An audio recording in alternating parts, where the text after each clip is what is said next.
Good morning. Good morning. Hello. Hi, Excellencies, distinguished participants. I'm sorry we're a little bit behind schedule, but we have uh, planned plenty of time for discussion, for Q&A, so not to worry. I'll just wait a couple minutes for Kunanan to come in. In the meantime, maybe we can start. The book that we're discussing today, by the way, is on sale for a discount, and both the author and the subject are here. So if you want to have this book, and I think it's worthy of any bookshelf for anyone who is interested in Thai political history, diplomatic history, and Thai politics. So it's a good chance to buy the book.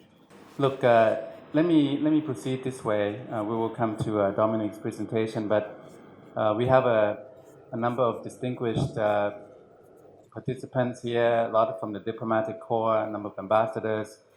So let me begin by contextualizing, laying out a context for today's discussion by going back in time a little bit. And I think it's actually an opportune time this week in June. You'll know that tomorrow will be the last day of the print version of the Nation newspaper. The Nation newspaper is a great paper. It used to be the hard-hitting independent paper. A number of diplomats here would not know because you've come more recently. So in 1992, I was a journalist at the Nation newspaper, and Dominic knows his story.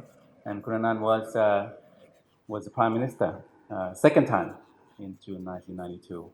And I just started on June 1st, and the Nation was such an open space that you can write, you can do whatever you like to do. And Kun Sudichai was the editor at the time, so I asked to do some stories, and eventually, by the end of June, within 1 month, I was asking Kunanan the last question at the FCCT press conference. I don't know if you remember that. I was at the Dusit Thani Napalai Ballroom.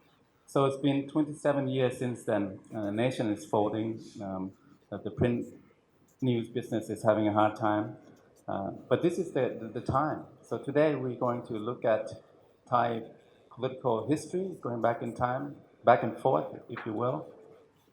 In the 1980s, we had 8 years of 5 governments under General Prem, the late General Prem, General Punek Prem Tin Sulanon, from March 1980 to August 1988. And July 1988, there was an election. And the largest winning party was the Cha-Thai Party. And they invited General Prem, Punek Prem, to be Prime Minister again, but he declined this time. He said, I've had enough. So thus began the Cha-Thai government in August 1988. This was a different kind of government for our friends from abroad. Imagine 1988, 31 years ago, it was the end of the Indochina Wars, the end of the Cold War. The Cold War was winding down, and the Cha-Thai government wanted to turn battlefields of Indochina into marketplaces. And they had a raft of new policies. Also, it coincided with the major economic boom in Thailand. In 1985, there was a Plaza Accord agreement that realigned major global currencies, made the yen very expensive, the yen appreciated. A lot of Japanese investors came to Thailand in the late 1980s. So in 1988, Thai economic growth was 12%. 12% growth. 1989, 11% growth. 1990, 10% growth. So the late 1980s, we have the lasting image of a kind of a big boom, a big economic boom. It spilled over into the early 90s. And Thailand was trying to be the financial center of the region. And then, of course, eventually we had difficulties and adversity in 1997, 1998 with the economic crisis. But during that time, 1988, 1989, 1990, Thailand had some problems between civilian leaders and military generals. So the military generals at that time, they came not from the Queen's Guard, 21st Regiment, 2nd Infantry Division, but from the Class 5 of the Chulalongkorn military academy. the RCMA, the Royal Chulajomkrao Military Academy. And they had some friction with the Chachai government. Eventually, there was a coup. There was a military coup on February 23rd, 1991, upending the Chachai government. And there was a typical kind of coup government. Normally in Thailand, we've had a number of coups, and the coup government would appoint, typically they first would scrap the constitution because they just violated it. They would appoint a technocratic kind of cabinet that would last 12 to 18 months. And during that time, they would write a new constitution and there would be election. And this would be kind of the coup cycle of coup. So the cabinet that came in, and we'll hear about this from Dominic and maybe even perhaps Anand personally. It was led by the government at the time, the coup makers led by Class 5 General Suchinda Krapayun. And the nominal leader was the supreme commander. His name was General Sunthorn Kongsampong. And General Sunthorn Kongsampong was the father of the current army chief, General Apirat Kongsampong. So you can see we're going to have some parallels today. We're going to look at today's time in parallel with what we've seen in the recent past. Of course, the first technocratic government in 1991 was headed by Anand Panyarachun. And it was really, I think, quite an extraordinary government. If you know that the taxi meter that we take, before that time, you had to haggle with taxi drivers about the price. The taxi meter was Anand's government policy, invention. The VAT, the value-added tax, also came from that time. That time, there was a big conglomerate called Jalan Pokapan CP Group. And the CP Group had a concession from the previous Chachai government, a monopoly on new telephone lines, 3 million. Right? So that was broken up during Anand's government. And Dominic will tell us more about the economic reforms, all kinds of policy innovations we saw during that time, very short government.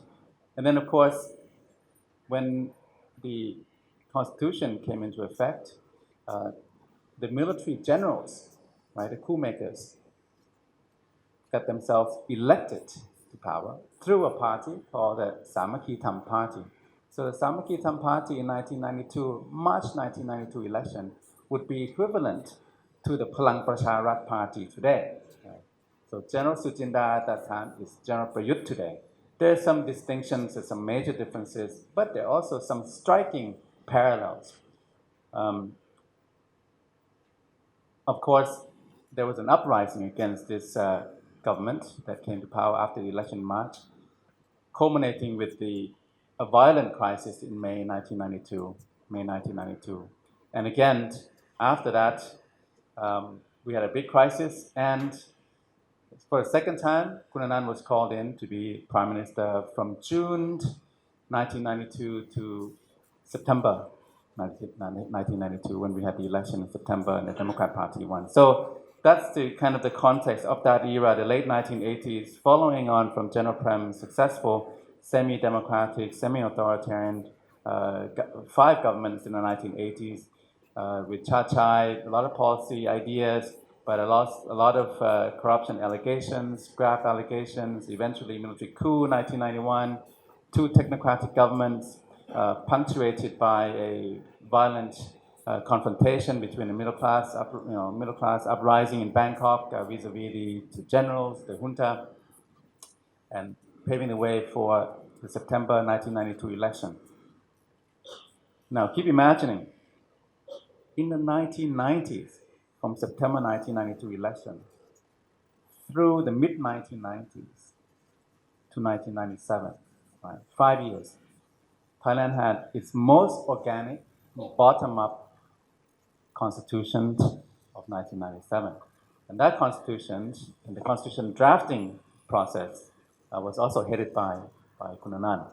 And that constitution was innovative in many ways. It promoted, all these agencies that we hear today: Constitutional Court, Election Commission, Anti-Corruption Commission, Ombudsman, all came from the 1997 period, after 5 years of reforms, and really a broad-based participation, really popular constitution.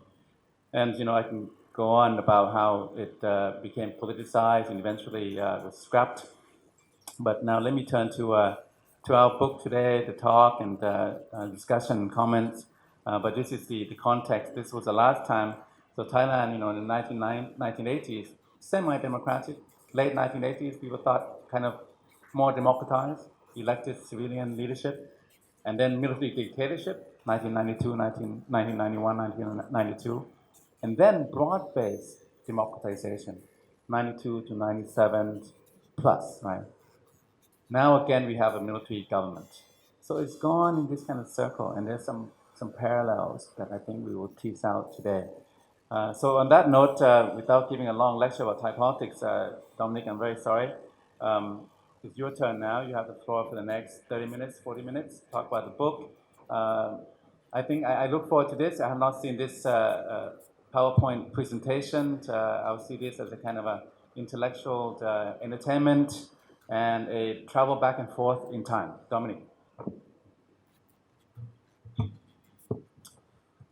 Thank you, Thitinan, and thank you, Dr. Egg, for your introduction, and thank you for Kasit for coming and accompanying me. Particularly, thank you to Anand for being here, because he's the subject of the book, and you're going to see more about that in a minute.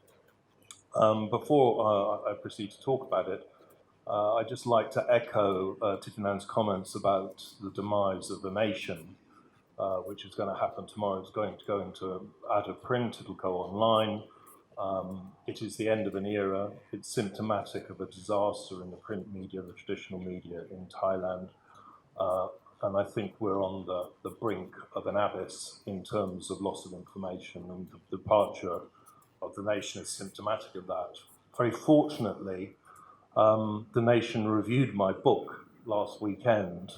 So if you want to read it, and it's a good review, I'd like to say, but it got in under the wire, and that is the last book on Thailand that will be reviewed in the Nation, because I think it's very unlikely that we will see that kind of journalism continuing online. There won't be the space for it, there won't be commentary, there'll be a lot of political reporting lost. Anyway, I'm hoping to write about that in the Nikkei Asian Review next week, for whom I work, and to assess it and place it in context. And so to the book. I'm kicking off here, if you'd like to look at the images on the screen, with an image that is completely unrelated to Anand. This is a picture from 1985. It's the failed coup staged by the Young Turks, Class 7 faction against the government of Premtin Sulanon, and it was the second failed coup that he'd had to face down. And the reason I'm kicking off with this is that I think if you read the book, you will find all the way through it that there is this tension between the military and more progressive elements, the technocrats, the politicians, the students, in the whole story that unfolds. So this is taken the same day. This is Royal Plaza, where the announcement of the 1932 revolution was made. This is the famous statue of King Chulalongkorn. This is a tank that has actually just pulled back from firing on a radio station, and it killed 2 foreign journalists. One of them was the former president of the FCCT. This is where they pulled up. Again, an image that symbolizes the blockages. That's the Great Throne Hall, where major ceremonies in Parliament are opened. This is an image that I want you to lock in on. This is 1988, December. This is the visit of General Chevalet Yongchayuk, who at the time was the head of the military, to Rangoon, and that's Senior General Sormang on the right. This is 2 years ahead of the coup that brought about the Suchinda states, that brought about the first Anand government. And the interesting element in the picture is that they're holding hands. And it's a symbolic picture, I think, because up to this point, everybody had always said there would not be another coup in Thailand. All the academics, all the journalists said that this would never happen again. This is after a very bloody suppression of a pro-democracy uprising in Rangoon 3,000 people have been killed in a 6-week period, 500 people killed over the coup itself. And so you have the Thai military coming from an emerging democracy, the Burmese military from a recessive non-democracy, and of course a lot has changed since then. We've had 3 coups in Thailand, and we've seen Thailand moving backwards democratically as the military reasserts itself, and we've seen a very strange process in Burma as it superficially becomes more democratic, but at the same time we realize that the military is still running it. Right now, that's just a sort of context. There's one other thing that I'd like to read to you before I proceed so that I fix it in your minds. And that is a quote from the book from Dr. Amar Sayamwala, who used to run the TDRI. And he is an economist, but he's a brilliant observer of the Thai scene. And he's the most wonderful person to think about, to reflect on the Thai situation. So he told me, Anand, he's talking about what makes Anand special. Anand would think of VAT and so on, but to me, liberalising the taxes was the most radical thing he did, says Amar Sayamwala, Thailand's most prominent economist at the time. In one day, about 6 billion baht of wealth was destroyed, the wealth that had gone into the yellow taxi number plates. It becomes an oxymoron. But Anand is also the most political among the technocrats. He knows what will fly and what won't. Within that context, he is very radical. So it sounds superficial, liberalising the taxes, but to take a stand against something that was controlled from top to bottom by the military, and as he says, this immense investment in corruption, and to wipe it out overnight was a very brave thing to do. So Kunanand's life began in 1932, which is, of course, a great year in Thai history, because that was the year that absolute monarchy was overthrown in a coup. And so his life very conveniently bookends the whole move towards constitutional democracy. And that's a wobbly track that we're going down. We haven't yet reached the destination. The Bangkok of the 1930s couldn't have been more different. The picture we're trying to get up is taken at the bottom of Satorn Road, where the family home was. And Anand would have been, I think, probably about 2 or 3 at the time. The house has been demolished.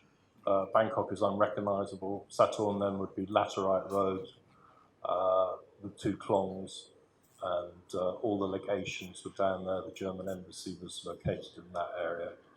And this was an area that in the Second World War was actually bombed very heavily. People forget that Bangkok was bombed in the Second World War. Okay, well, I'm going to move along and we'll let the pictures catch up when they come on board. But this, as I said, it was a very different Bangkok, and Anand's education was delayed until the end of the Second World War because basically Siam was an enemy state of the UK, which most of the children at that time went to. Here we are. So that's Anand sitting at the front there, very, very young, with one of his cousins. His father, Cern, in the background, his mother, Brooke. His father was a very senior civil servant. He was the permanent secretary of the Education Ministry in 1932. He was disillusioned by the politics of the time and went into business. This is Anand at school on the left there with his brother Chat and his sisters and cousins. This is a very unusual picture. This was taken in 1938, and this is Cern presenting a book to King Ananda Mahidol in Lausanne, and the chap on the left is young Prince Bhumibol. We don't know what the book was about. We think it's fairy tales. This is England. The students at that time being educated in England numbered a couple of hundred at most, and they formed this incredible esprit de corps, and they used to meet up in out-of-season resorts, the Samaki Samatan, and get together. There's Asa Saracens in that picture. This is an important period in Kun Anand's life, 1948 to 52, at school in Dulwich College, England. Anand is there on the back row, and this is his boarding house, which had about 50 boys. The school was 1,000, and there were probably only 20 or 30 boys from overseas then. This is a very important man in the life of a young Anand. His name's Christopher Gilkes. He was the headmaster at Dulwich. He saw it through the war years when it almost fell apart and all the boys, the pole went down and teachers went off to fight the war. This is what it did to him. He died at the age of 55. But the important thing about Gilkes was that he influenced Anand, who was a prefect at the time, and used to lecture, give seminars every week on ethics, tutorials. And it was a transformative experience. It left a very deep mark. This is a man who was a meritocrat, who believed that boys should be educated on the basis of their intelligence, not their wealth. Very much a grammar school approach. I'm struggling with this machine. Yeah, I do. Okay, this is later, and by this time Anand, who's sitting at the front there, is a prefect. A captain of tennis as well. This is Anand at Cambridge. He graduated in economics and politics. Cambridge was a pleasant period for him, but I think less influential than his Dulwich years. This is Anand coming back to Thailand, getting on his wedding day with Sudsi. This is a very unusual picture. Families in that time were very large, or much larger than today. This is Kun Anand on the right with his siblings. There are 5 brothers and 7 sisters, 6 of whom are still alive. It was such a large spread in age, 18 years from the youngest to the oldest, that this family grouping was only taken 4 times. This is a leap forward. Anand came back, he joined the foreign ministry, he was at the bottom and was suddenly promoted to being secretary to Tanak Koman, who was the foreign minister appointed by Soviet Tanara after the coup of 1957. And Anand stayed in that position until about 1964, and then he was sent to New York, where he became the acting permanent representative for Thailand at an incredibly young age, and he was also made ambassador to Canada, so he was the youngest ambassador ever appointed apart from Prince Wan. And sorry, that picture is with U Thant, the Secretary General of the United Nations, and this is the occasion in 1967 of the visit of King Bhumibol and Queen Sirikit. This is an interesting picture. It's 1971. That's George H.W. Bush on the left, and Kun Anand conferring, and this is the time when China was emerging into the world, rejoining the United Nations, and the whole issue of what should be done with Taiwan was being discussed. That is Kun Anand presenting his credentials as permanent representative in 1972. This is him presenting his credentials to Nixon in 1972 when he became ambassador for Thailand in Washington. This is another family picture, the last of the 4. This is a very significant image. This is Hung Hua, who was the permanent representative for China, and he was the man that engineered China's re-emergence into the world. And the significance of this picture, which was taken on the King's birthday in, I think, 72, is that Anand and Hung Hua had been meeting secretly at the United Nations in the offices down below and getting to know each other, familiarizing the relationship. And this interaction between the Thais and China predates the visit of Kissinger and Nixon in the early 70s. And it shows, and it was obviously sanctioned by Tanak Koman and the junta at the time that was ruling Thailand, and it shows that the Thais were ahead of the game and that they knew that the Vietnam War was not going at all well as far as the Americans were concerned. This is a very significant picture in in view of what happened later, because the gentleman standing at the back there is Colonel Suchinda Kraprayun, who was the deputy military attaché in Washington in the 70s when Anand was the prime minister. And what that meant was that although they didn't form a very close relationship, Suchinda had observed Anand at work and knew the personality that was involved. And this was to be very important in 1991. This is just a quick shot of Utapao, which is the big military base down beyond near Satahip and Pattaya, from which a large part of the bombing of Indochina was mounted. These are actually refueling aircraft for the B-52s. And when Kun Anand was brought back in 1975 to become permanent secretary at the Foreign Ministry, he was on the cutting edge of the removal of the American bases in Thailand, which was a big problem for Thailand because it had to mend its bridges with Indochina, establish good relations with China, and having American military bases on board was not helpful to that. So Anand was on the cutting edge of that, negotiating it, and it got him into very big trouble after Thammasat at the end of that year, 1976.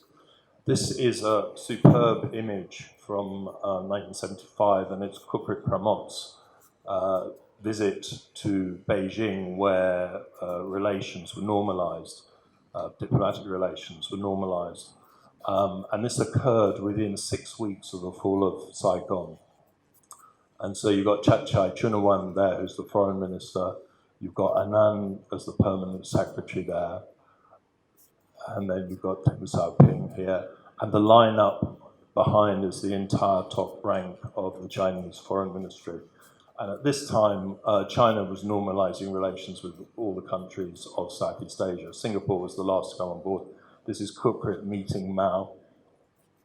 This is Anand back in Thailand dealing with other problems. This was a border issue down at Betong, where the Communist Party Malaya was still active. That's Pichai Ratakun, who was the foreign minister, his second foreign minister. He had 2 foreign ministers in 8 months as foreign secretary. This is after the Thammasat debacle, when Anand was accused of being a communist sympathizer.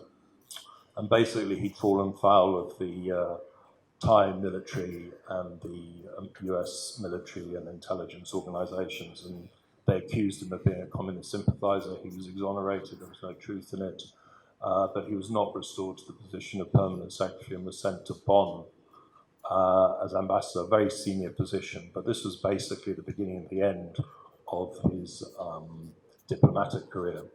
And it was fairly normal to have an audience with the king before you were assigned as an ambassador overseas. This is a leap forward. This is to 1990, late 1990, and that's Chachai Chunawan, who is the prime minister at the time. And he was off to the United Nations to give a speech, and there was lots of talk of a coup in the air, and the entire top brass, this is Suntong Kong Song Pong, Suchinda Kraprayun, Kasit Rajalanin, turned out at the airport to assure him that there would not be a coup. This is very Thai, good manners. And they were absolutely true to their word, and they didn't stage the coup against him until he got back about 4 months later. This is an interesting picture. This is the military lineup in 1989. This is Chavalit Yongchayut still in position, and behind him are Suchinda Krapayun and General Pichit Gunabanit, who is regarded as fairly neutral. But the interesting thing is that they're all lined up in an orderly way. But in fact, there's an immense competition underneath the surface. And so Chavalit was basically disliked by Suchinda, who was the leader of the Class 5 group for Chulalongkorn. There's a very important aspect of the Thai military that they are always in competition, or they had been much more in the past. And when you compare that with the Burmese military, which is completely monolithic, it does not stage coups against itself. The Thais are different. And you go back to the picture that I showed you in 1985, where you have a standoff between military factions, a tank battle in Bangkok, almost happened. And as I say, that's the most dangerous scenario that you can have in Thai politics.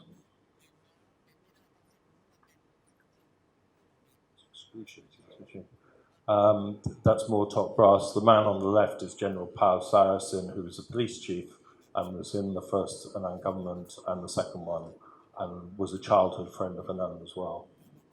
This is a very young Thaksin Shinawat, at this time not political. This is before he joined Palangtam. He's building his fortunes with AIS at that time. This is the coup in 1991. The picture before of the soldier was the surreptitious coup, which nobody realized had happened. It took us 4 hours to realize what was going on. Then moving into the Anand government, one of the main issues was rehabilitating Thailand's image after a coup.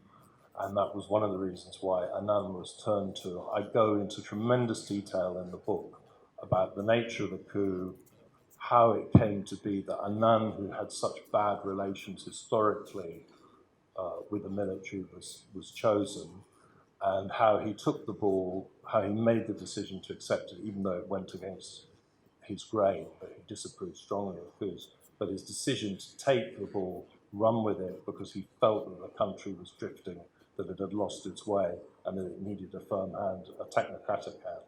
And what Anand did was go out and form a 35-member cabinet, which was entirely technocrat. It was formed, it had no politicians at all in it. So it had technocrats, academics, social reformers, people of vision, people with a proven track record. And that made it very, very different to anything that had been seen in Thailand before.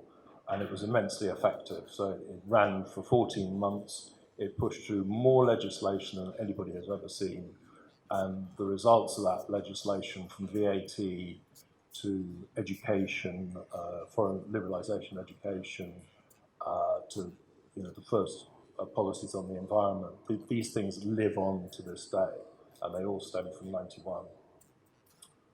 This is evidence of his close relationship with George Bush. George Bush was in an embarrassing situation. He was a good friend of Anand's, but Anand had come into office through a coup, and of course the Americans had various stipulations on that, but Bush did everything he could to welcome Anand to Bangkok, short of a stay in the Lincoln bedroom. Washington, sorry, not Bangkok. This is Crown Prince Chulalongkorn. He is seen here with Asa Sarasin, who was the foreign minister under Anand, childhood friend, also a Dulwich graduate, and Micho Ratchapan, who was the deputy prime minister at the time. Micho is a very interesting fellow because he has been involved in drafting every constitution in Thailand since 1973, and there are many, except for the 1997 constitution, which Anand chaired the drafting committee. And if you're going to be unkind, you could say he's been involved in them, and not one of them has yet worked. Okay, we're flashing through images here. This is the refugees, a huge problem for Thailand at the end of the Vietnamese War. On Anand's watch, Cambodia took a huge step forward, and the peace process advanced, and we were set out for UNCTAD. I'm not saying that the Anand government was behind that, but Thailand's facilitation of that step was extremely important. This is Suchinda with the press. This is Anand being welcomed by Suchinda. Very, very controversial initially. Most of the foreign media didn't have any grasp of who Anand was. The foreign business community had a very good grasp of who he was and were actually very positive from the get-go.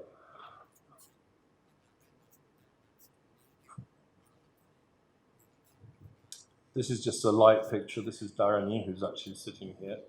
And there was this huge speculation about who was going to be prime minister after the military staged their coup. And the two candidates that they had in mind were suddenly realized to be wrong. One was involved in corruption, and one wasn't as well qualified in terms of business knowledge.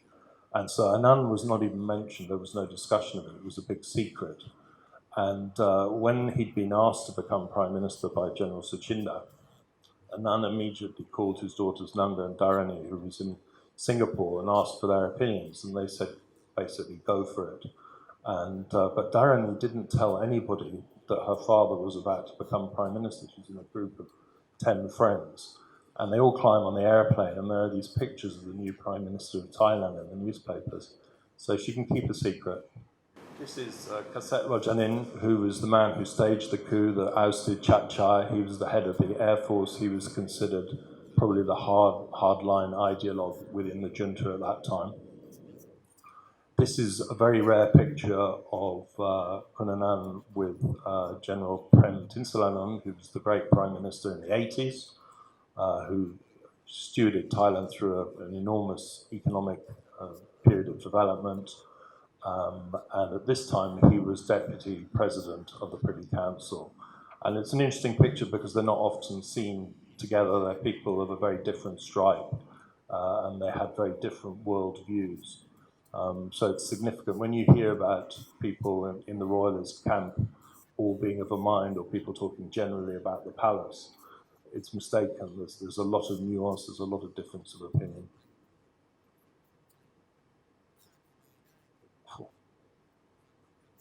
Right, this is an interesting image. Both of those. This was the AIDS crisis that was gripping Thailand in '91. It was incredibly serious. And the previous governments had failed to deal with it. So both the Prem government and the Chachai government just couldn't come to terms with this thing. And it was going like wildfire. And the Anand government actually decided to be proactive through the influence of Nikkei, Viridia. But the key point was that the Prime Minister, Kunanan, took control of this project, and it was extremely successful. I spent 3,000 words on it, but it served as a model for education in combating AIDS that was global. It was a very important development, and it would not have happened under the Chachai government. This is part of the rehabilitation of Thailand's image, World Bank IMF conference at the end of 1991. This is a flash forward to what happened after the election. Kun Thitinan has talked about how the military engineered a new constitution that was not in the scope of the Anand government. Kun Anand controlled the executive, the cabinet. He did not control the parliament. The constitution was drafted there. It established sort of an unfair advantage for the military, and Suchinda was able to get himself into the position of Prime Minister. This is a very unusual picture. It's not a great picture, but it's very symbolic. And this is King Bhumibol sitting with the first Anand government between the election and the takeover by the incoming government. And the reason it's unusual is that King Bhumibol never sat with cabinets, never allowed this picture to be taken before or since. And what it implies is endorsement, obviously, but it is a very rare picture, and basically he liked to always be above politics, keep away from the party fray, and this government, of course, was not derived from parties. This was a technocrat government.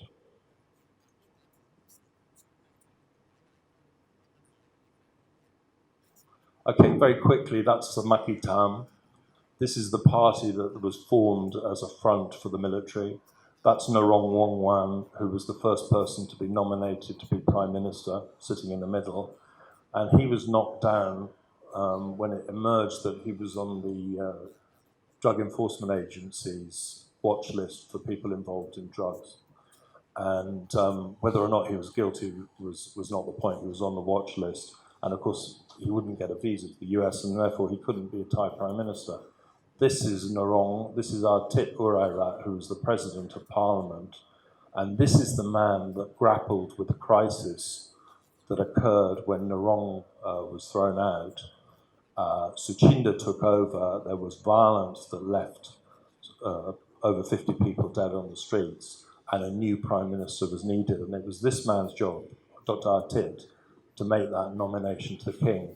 And the process whereby that happened is something that I go into but in tremendous detail. And it shows how the king mobilized himself to stabilize a very dangerous situation. Because if you have violence of the kind that we saw in May 1992, and there's a royal intervention, well done, it works, it's the silver bullet, it stops it.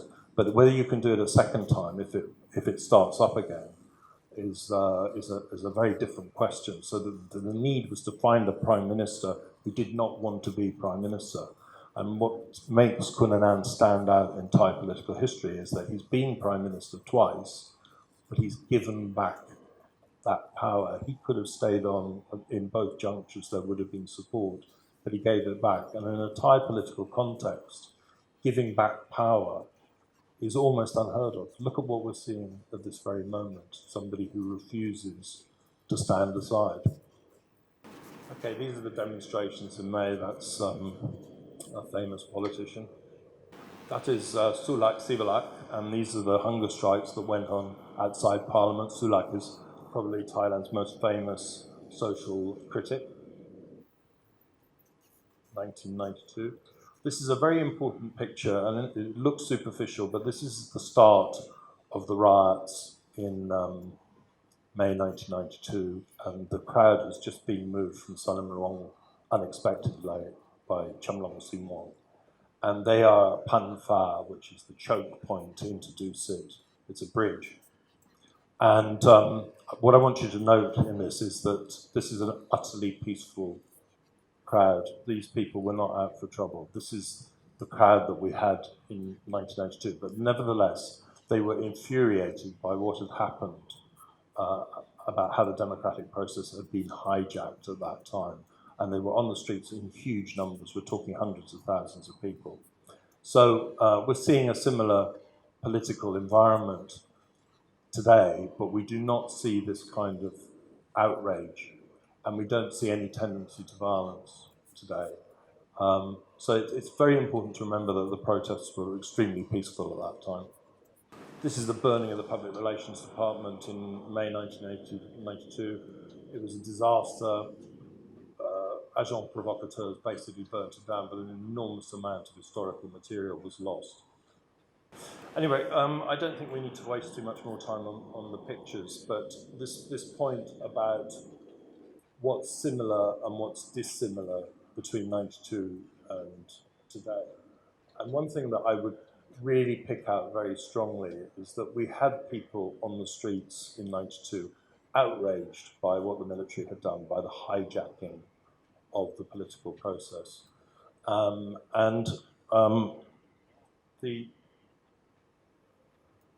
What's different is that, as Dr. Kun Anand's stolen the book, that's why I can't find it. But can I just get it back? There's a very important quote here, again from Dr. Amar, about what was different then. And Dr. Amar says, the May events in 1992 happened partly because of Anand in a good way. He's talking about the jagged military-civilian divide at the time. The military came and made a big song and dance about Chachai being corrupt.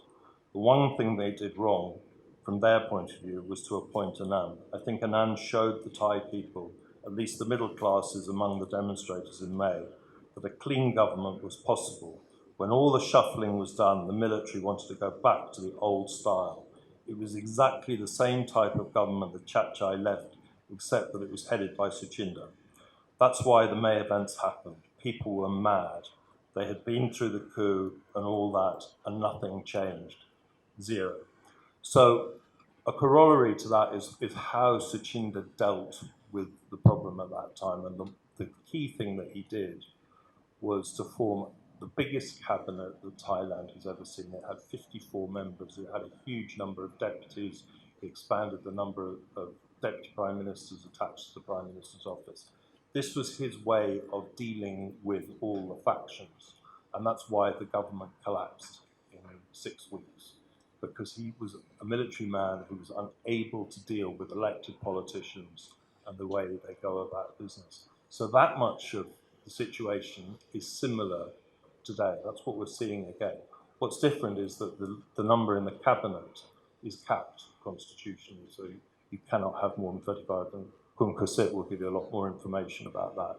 So the situation today is that they have to find a way of navigating through that problem. They've got to appease all the politicians, and then they've got to be able to manage these people, and that is a huge challenge. 1992, Suchinda collapsed within 6 weeks, and he was completely out of the game. So I think that's the kicking off point for a broader discussion.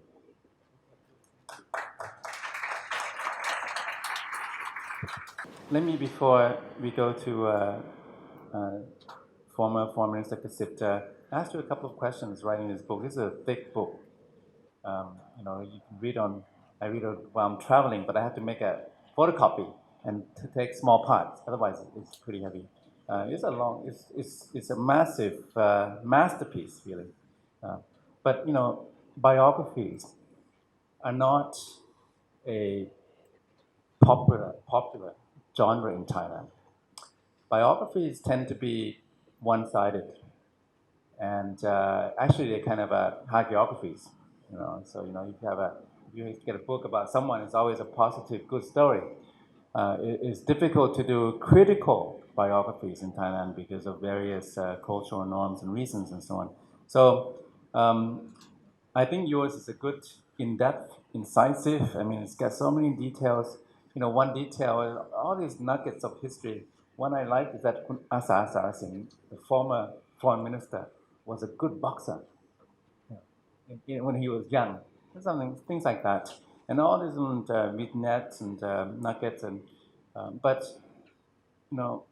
if you were to write it again, if you were to go back in time, and I'll ask this to Anand too, what would you have done differently? What in your time as Anand, as Prime Minister, twice Prime Minister, did you, when you look back in hindsight, were there issues, were there policies, were there factors that if you could revisit, would have been done differently? I'll ask that, and before you answer, I'll just say a couple more things about the structure of Thai politics. So when there's a coup cycle. So coup normally leads to scraps the constitution, first of all, coup, because it violates constitution. And then there's kind of a constitution drafting process, and then eventually constitution, and then there's the election, and the elected government eventually loses legitimacy or loses its way somehow, or cannot manage its relations with the military. Then there's a coup again. So coup, constitution, election, elected government, coup. This is a cycle we've seen. Coups normally take place in one of two ways. Either it's generally an intra-elite struggle, right? Conflict. So it's intra-military, so military factions, they can't manage their factionalism, their relationships. So this would be Class 5 and Class 7. In 1980s, there were two coup attempts in 1981 and 1985. It was just a very brief half a day. But April 1981, the coup should have succeeded. They had cohesion. There was a photo of 52 battalion commanders. They were already, and at that time, run by Class 7. So Class 7 eventually got in conflict with Class 5 of the military academy. And eventually, Class 7 lost, Class 5 won. Class 5 staged the coup in February 1991. It was a massive coup. They had control of the army, all the armed forces. So normally, intra-military is one way of having a coup in Thailand. Another way of having a coup in Thailand is civil military.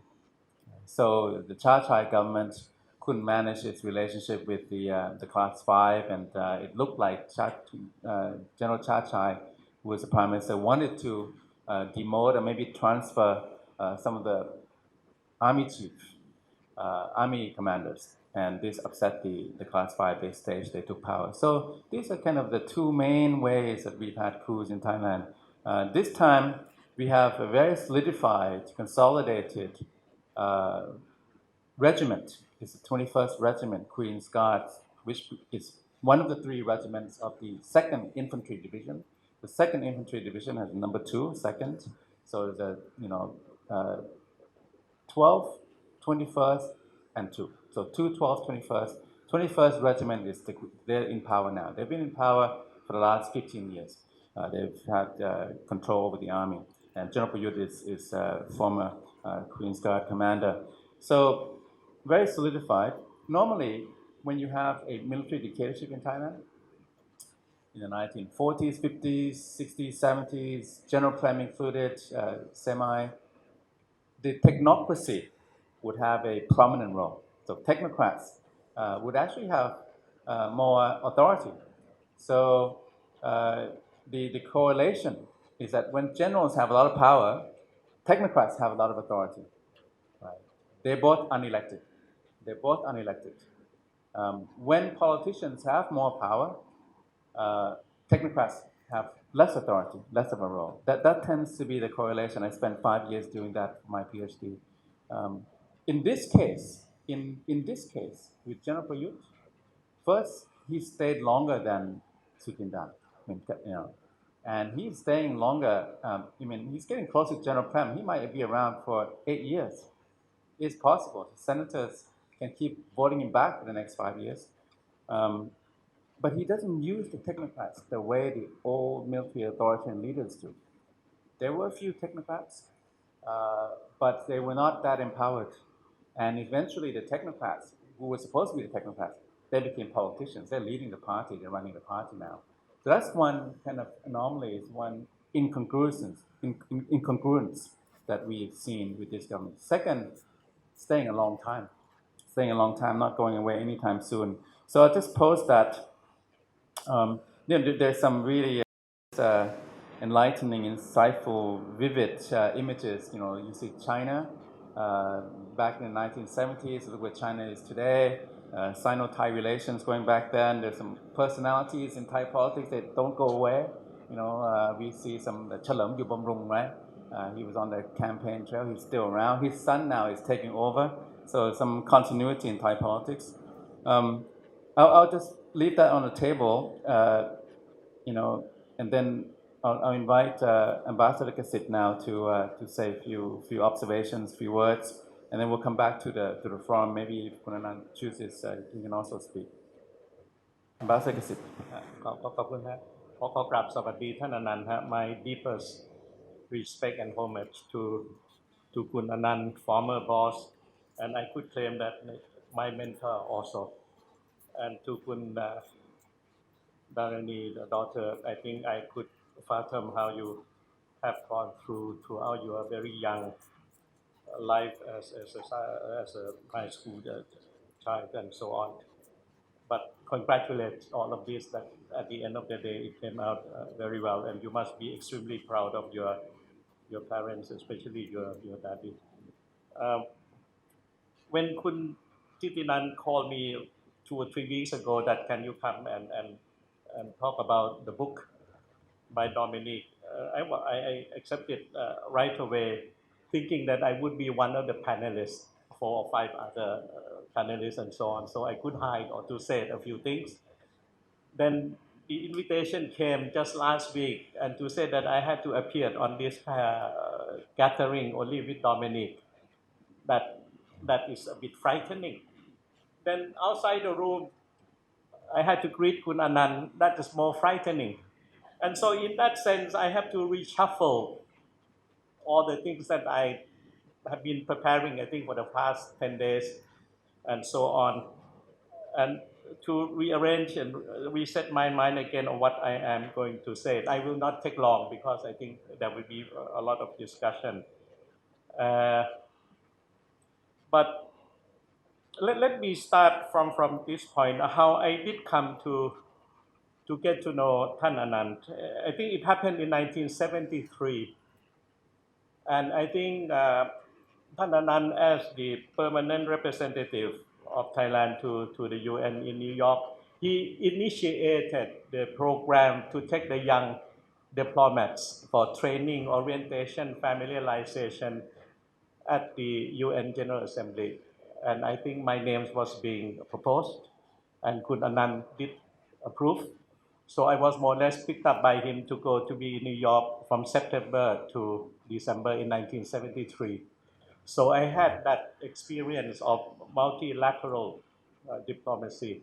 And I was assigned by him to be a desk officer for Committee 6. And I think at that time, the beginning of the negotiation on the law of the sea.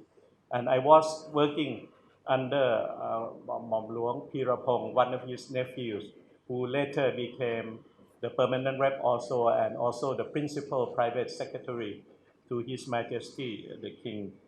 So I was working for 3 months with Kun Pirapong, to the surprise of everyone that I survived, because Kun Pirapong is very meticulous and so on.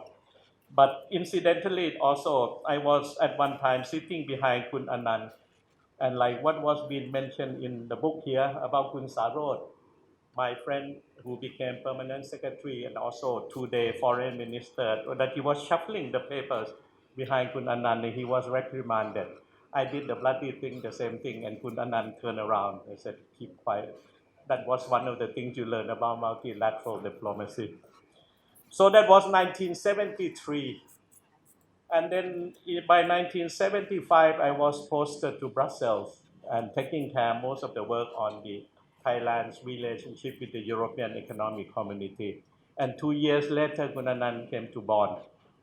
And I took it a point that whenever I had the free time and Kun Anand was available, I would drive from Brussels to Bonn, just to simply sit down, spend one night or two with him, and talk about politics, about diplomacy. I learned a hell of a lot from Tan Anand during those encounters in Bonn. But in the book also did mention about Tan Anand was responsible for the political part of the joint declaration.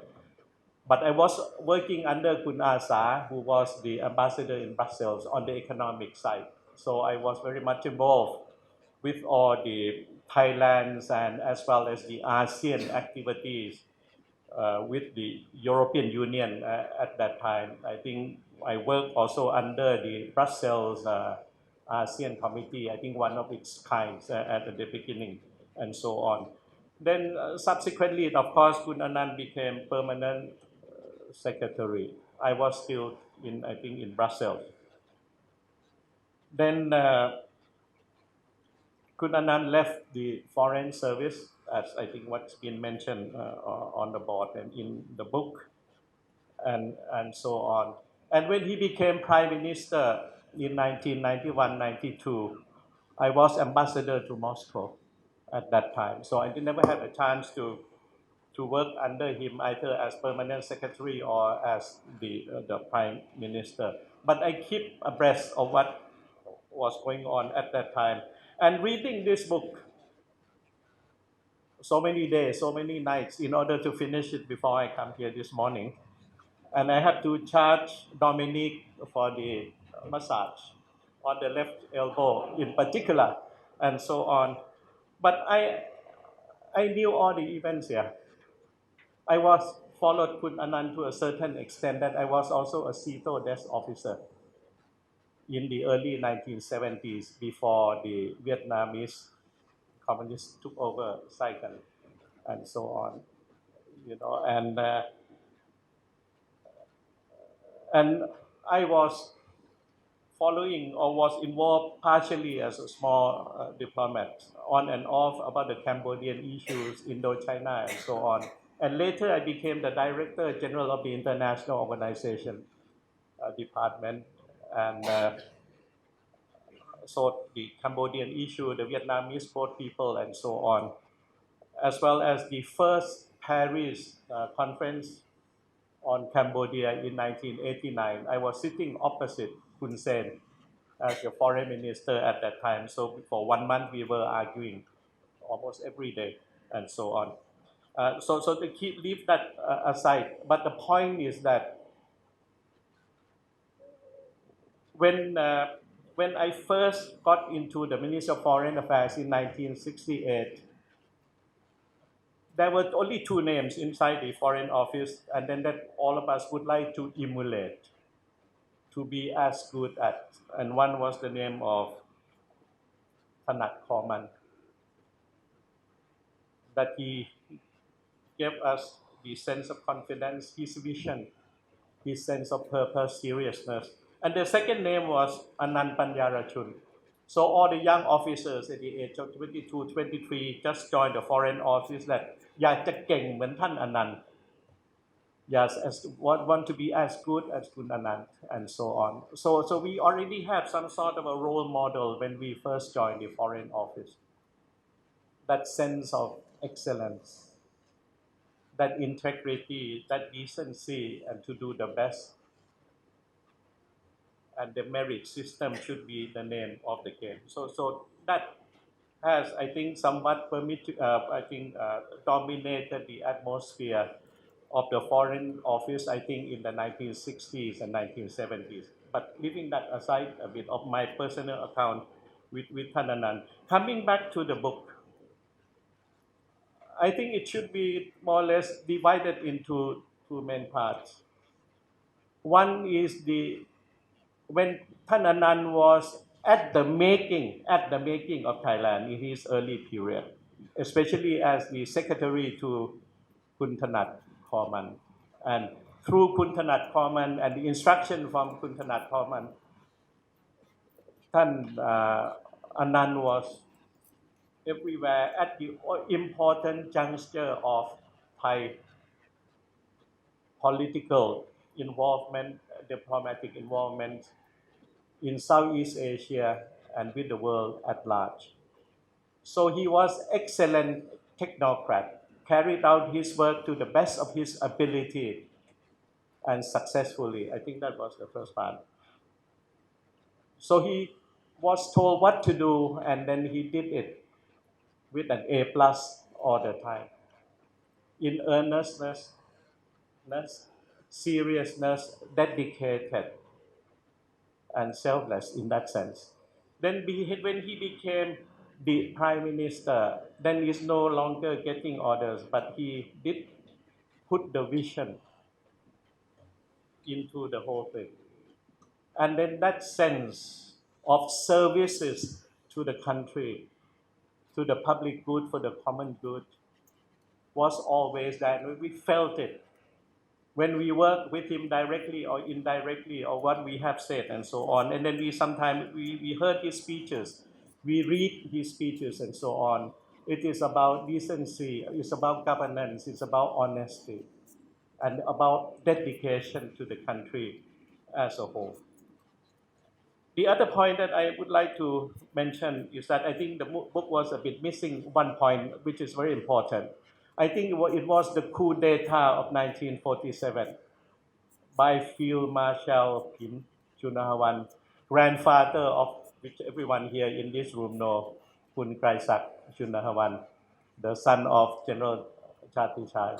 I think that was crucial, the coup d'etat in 1947, because it ended Thailand attempt to be neutral, non-aligned, and to work with the fellow emerging nations out of Western colonialism.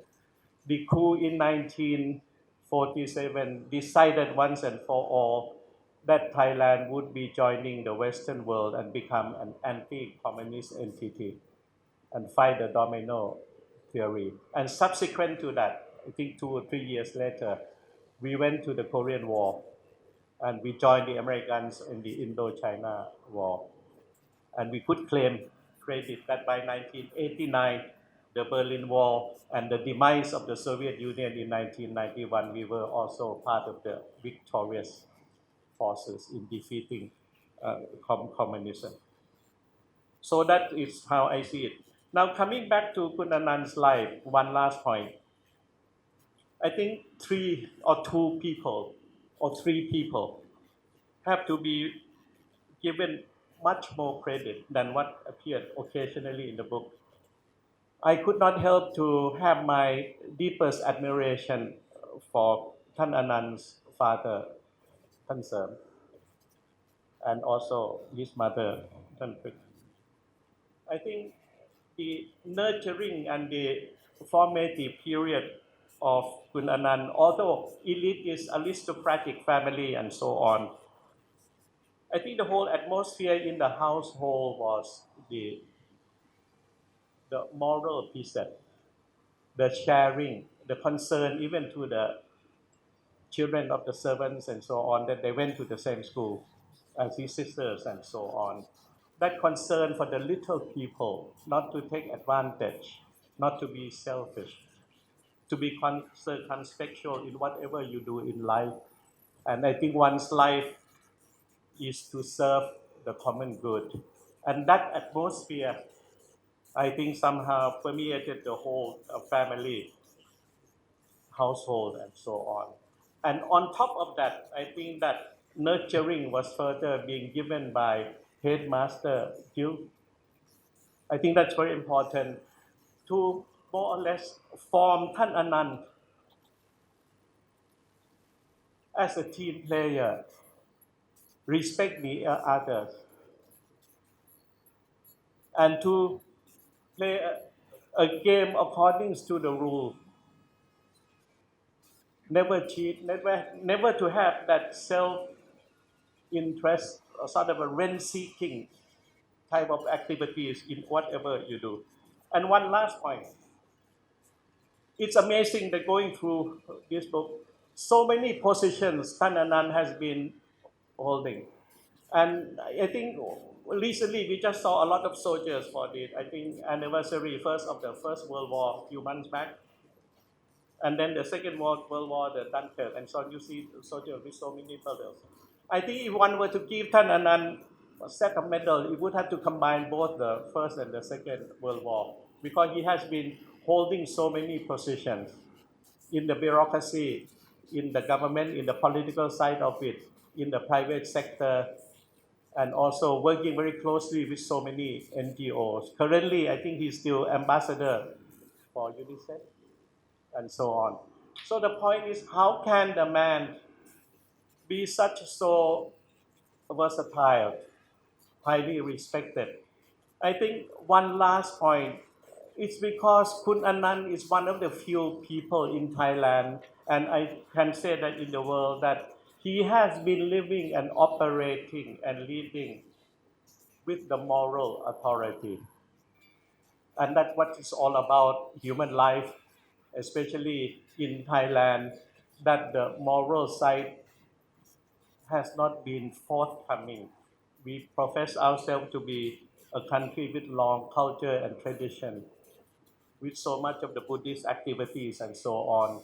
But in terms of practices of every day, you see on the street, in the parliament, in the government house, and so on, morality somehow have been thrown outside. It's about time that the morality do come back.